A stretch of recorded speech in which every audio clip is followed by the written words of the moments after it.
క్రైస్తవ్యములో కులము లేదు. கிறிஸ்துவத்திலே குலம் இல்லை. క్రైస్తవ్యం మతము కాదు. கிறிஸ்துவம் ஒரு மதம் அல்ல.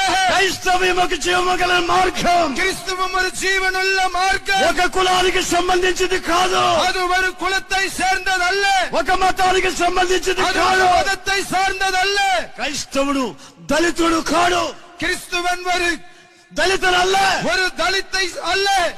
క్రైస్తవుడు ఉన్నతమైన ఆశీర్వాదాన్ని పొంది దేవునితో ఉన్నవాడు. கிறிஸ்துவன் ఉన్నతమైన ఆశీర్వాదங்களை பெற்று தேவனோடு இருக்கிறவர். క్రైస్తవునికి విరోధంగా రూపించబడిన ఆయుధం వర్ధిల్లదు. கிறிஸ்தவனுக்கு விரோதமாய் உருவாக்கப்பட்ட ஆயுதம் வாய்க்காது. అది ప్రభుత్వాలు కానివ్వండి, அது அரசாங்கம், సింహాసనాలు కానివ్వండి, అధికారాలు కానివ్వండి, క్రైస్తవ్యానికి విరోధముగా రూపించబడిన ఆయుధము వర్ధిల్లదు. கிறிஸ்தவத்துக்கு விரோதமாய் உருவாக்கப்பட்டது வாய்க்காது.